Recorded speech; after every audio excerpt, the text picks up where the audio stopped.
আন্তর্জাতিক অপরাধ ট্রাইব্যুনাল থেকে আমাদের সাথে সবশেষ খবর নিয়ে যুক্ত হচ্ছেন সহকর্মী সৈকত সাদিক। সৈকত, এখন শুনানির কি অবস্থা? আর এই মামলা ছাড়া আজ আর কি কাউকে ট্রাইব্যুনালে হাজির করা হবে? এ বিষয়ে কোনো তথ্য কি জানতে পারলেন? অদিতি, আন্তর্জাতিক অপরাধ ট্রাইব্যুনালে আজকে জুলাই আগস্টের গণহত্যার যে মানবতা বিরোধী অপরাধ হয়েছিল, গাজীপুরের কুনাবাড়িতে অপরাধ সংঘটিত হয়েছিল 5 আগস্ট। সেই ঘটনায় কিন্তু অভিযুক্ত 5 পুলিশ সদস্যকেই সকাল 10টার দিকেই আন্তর্জাতিক অপরাধ ট্রাইব্যুনাল আনা হয়েছে এবং এখানকার যে হাজতখানা সেখানেই এখন পর্যন্ত প্রায় 2 ঘন্টা তাদেরকে রাখা হয়েছে। ট্রাইব্যুনালের যে প্রসিকিউশনের সদস্যরা তারাও এসেছেন, আসামি পক্ষের আইনজীবীরাও এসেছেন। তবে ট্রাইব্যুনালের যে প্রধান বিচারপতি, ট্রাইব্যুনালের যে চেয়ারম্যান বিচারপতি গোলাম মুর্তজা মজুমদার, তিনি এখন পর্যন্ত আসেননি। তিনি আসলে হয়তো আরও কিছুক্ষণের মধ্যেই আসবেন। আসলে কিন্তু এটা শুনানি হবে।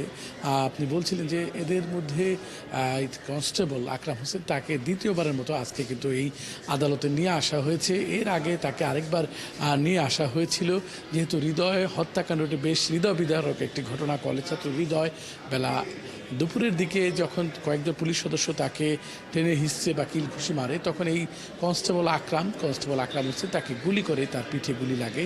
সেই ঘটনা কিন্তু যখন ছড়িয়ে পড়ে, সেই ঘটনাতে আজকে তাকে সহ অন্য যে আরও 4 পুলিশ সদস্য তাদেরকে নিয়ে আসা হয়েছে। আমরা হয়তো আশা করছি কিছুক্ষণের মধ্যে চেয়ারম্যান আসলে শুনানি হবে।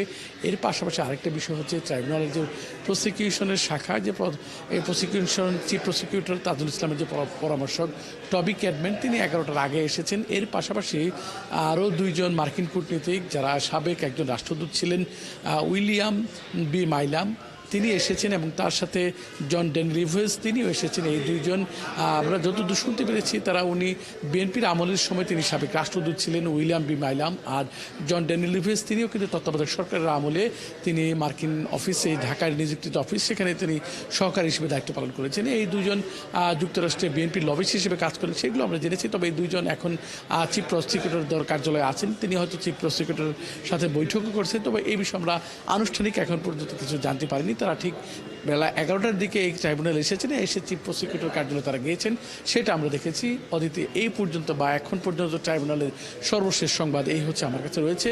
পরবর্তীতে শুনানির পর আমরা যা সংবাদ পাবো সেটা আমরা পরবর্তী নিশ্চয়ই আপনার মাধ্যমে আমরা দর্শকদেরকেও জানাতে পারবো।